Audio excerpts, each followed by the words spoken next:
Hello and welcome back to Pentor Cars, Cornish car collectors. Now it's fair to say that we love early 2000s hot hatches, and lined up behind me are just a few of our current cars. We've got this, our Ford Focus RS Mark 1. What an amazing car. And as we walk down the line, our X-Power Grey MG ZR160. Now this car's actually going off for some paint this week, so we're going to feature it on a future video. A bit further, our Peugeot 206 GTI 180. Now we featured this one on a video 2 weeks ago. If you haven't seen it, we'll put the link up towards the end of this video. But you join us today for the second half of a double bill, where we look at the best French compact hot hatches of this time. We looked at this one 2 weeks ago, and this week it's the turn of this car's greatest rival, the RenaultSport Clio 172. Just like all of the best derby matches, battle for the top of the French Hot Hatch League has been hotly contested between Renault Sport and Peugeot for many years, over 40 years in fact, and hot hatch fans right around the world are divided between Renault Sport and Peugeot. But to be honest, what's not to like? Now, as I said, we featured the 206 GTI 180 recently, around 2 weeks ago, so please do watch that video. But join me today as we take a look around the Clio 172. We learn a little bit about the car, about its history, look at the features and take it for a decent drive. And whilst I do that, if you haven't already done so, please do subscribe, as we've got lots of really interesting cars coming up. And do hit like and leave us a comment, it means a lot. Getting a bit more specific and nerdy, our car is the Renault Sport Clio 172 Phase 2. And in 2001, it was the latest in a long line of high performance and highly desirable hot hatchbacks produced by Renault. And Renault have been innovating and raising the bar in this section of motoring culture since the 1970s. Renault Sport was formed in 1976 when Renault merged Alpine and Gordini tuning together. And virtually from the off, it was really successful with lots of motorsport achievements. But also, over the years, Renault Sport have given us lots of road-going cars to excite us, and it's these that I want to focus on in this video. Launched a whole 2 months ahead of the Volkswagen Golf GTI Mark 1, the car widely credited as being the first hot hatch was the Renault 5 Alpine in 1976. With 92 brake horsepower from the 1.4 litre engine and 0 to 60 time of around 9.7 seconds. It certainly wasn't the fastest, but was exciting to drive and really looked the part of a hot hatch, with quite unique sporty alloy wheels and revised front fog lamps. But here in the UK, we didn't see the Renault 5 Alpine until 1979, albeit we actually didn't really see it then, because here in the UK it was called the Renault 5 Gordini, due to some naming rights issues with Chrysler Europe. Anyway, in 1982 came the Renault 5 Alpine Turbo, or Gordini Turbo as it was called in the UK. Fitted with a single Garrett T3 turbo, power was increased to 110 brake horsepower and 0 to 60 cut to 8.7 seconds. It was also in the 1980s, well, 1980 actually, that Renault launched a heavily modified Renault 5 called the Renault 5 Turbo. Primarily built for rallying, the homologation rules necessitated that cars had to be built and sold, and that gave us the mid-engined 160 brake horsepower turbocharged car that delivered a 0 to 60 time in 6.5 seconds. That's quick, even today.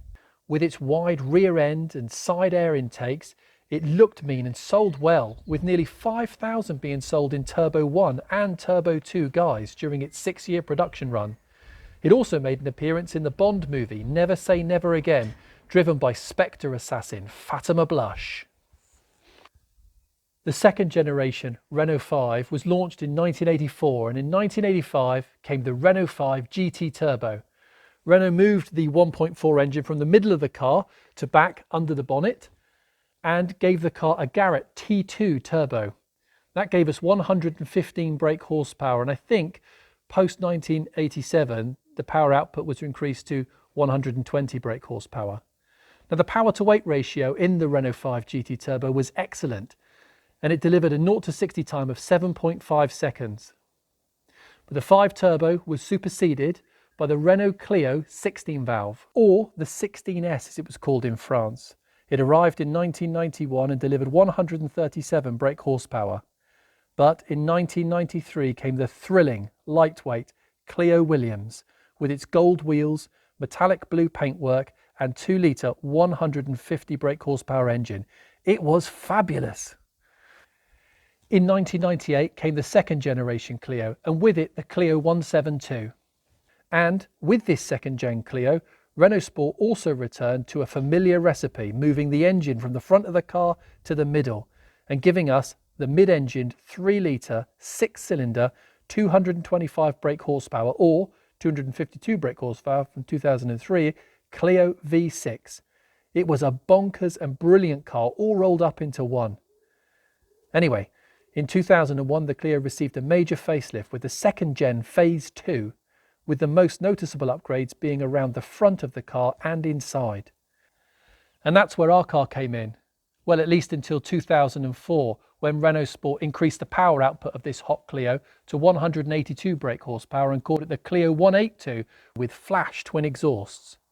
Later came the Megane Renault Sport, the Clio RS 197, the Twingo Renault Sport, and so on. Back in 1999, when the first Renault Sport branded Clio, the first 172 arrived, it had a number of features that distinguished it from the standard car, such as wide arches, restyled bumpers, side skirts and 15-inch OZ F1 alloy wheels.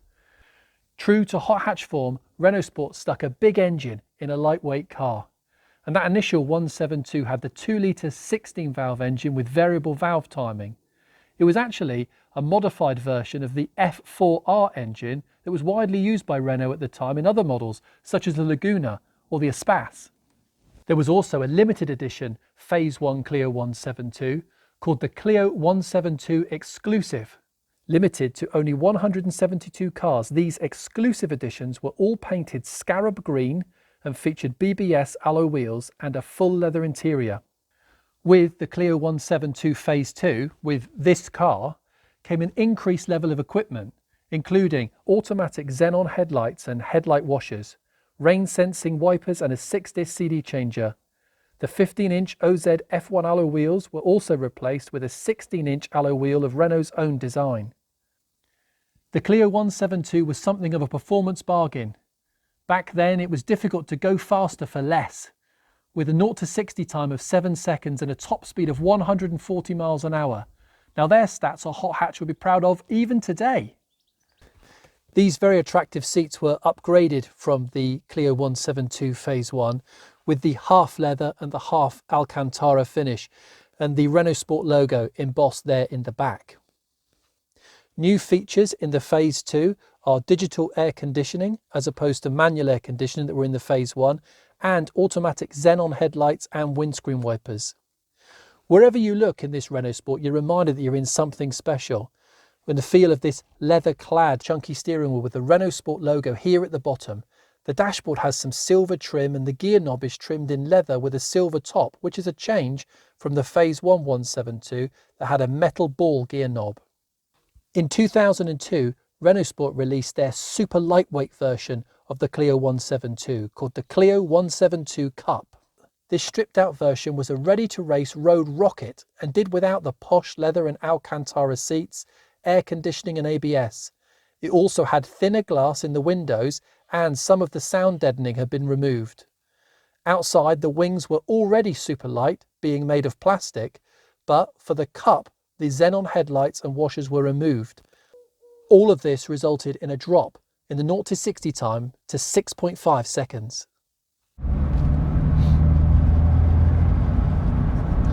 Now I've said it many times before, stick a big engine in a little and light car, add big wheels, a spoiler, bucket seats, and well, I mean, in Britain we just love a hot hatch, and this Clio 172 is an excellent hot hatchback. It's responsive, it's great fun to drive, and it handles brilliantly.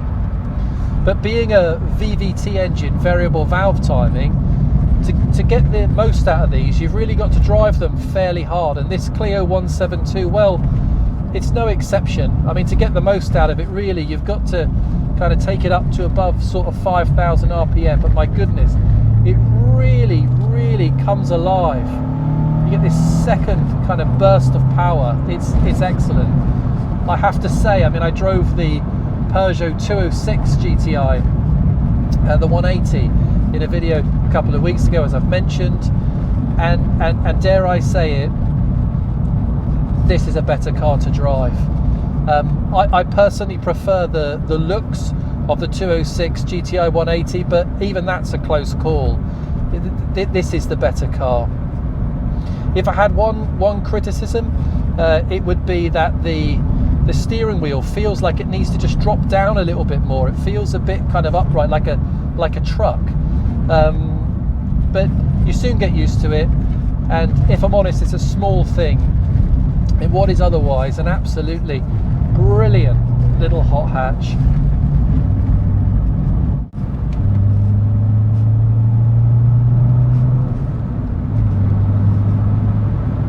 Lapping up these twisty roads. Back in 2006, the Clio Phase 2, the second generation Phase 2, this model car, actually came under a bit of scrutiny by Watchdog, which is a BBC kind of consumer affairs programme here in the UK. And they reported that there had been, well, thousands of incidents of the Clio Phase 2 bonnet actually opening when the car is being driven, and usually being driven at high speeds. And it was reported that this was an issue with the bonnet catch on this particular car and the maintenance that needed to be carried out on that. Goodness, I really hope that this car's bonnet catch has been well maintained. We certainly don't want the bonnet flying up.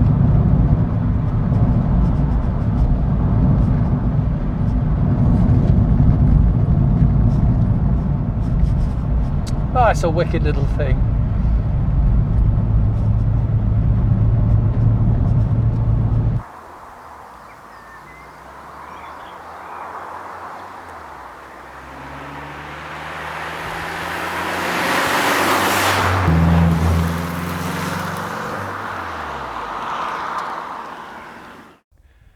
Love them or hate them, Renault Sport really do make excellent hot hatches, and our Clio 172 is no exception. Just as I said about the Peugeot 206 GTI 180 just a couple of weeks ago, the Clio 172 and 182s are destined to be classic cars in their own right, and if I'm honest, they probably already are. Reliable, well built and outrageous fun to drive, early 2000s hot hatches are possibly the last of the true hot hatches. Stripped out, naturally aspirated, big engine in lightweight cars. In many respects, they're more fun to drive than the hyper hatches that we see sold today. So buy one before they all disappear, whether it's a Renault Sport or a Peugeot or a Honda, a Ford, a Fiat, a Mini, an MG or anything else. And in a few years' time, when it's time to sell the car, you'll probably sell it for the price that you paid for the car and the cost of owning it. I really hope you've enjoyed our time together with this Clio 172. As I said, we did feature this car just a couple of weeks ago on a video. We'll put the link above. Click and have a watch. It's a really interesting car. And also, do click a thumbs up, leave us a comment, and do subscribe. We've got loads of really interesting cars coming in the not too distant future. But for me now, I've got to pick one of these to drive home in. So from Pentor Cars, it's bye for now. Thanks for watching. Bye-bye.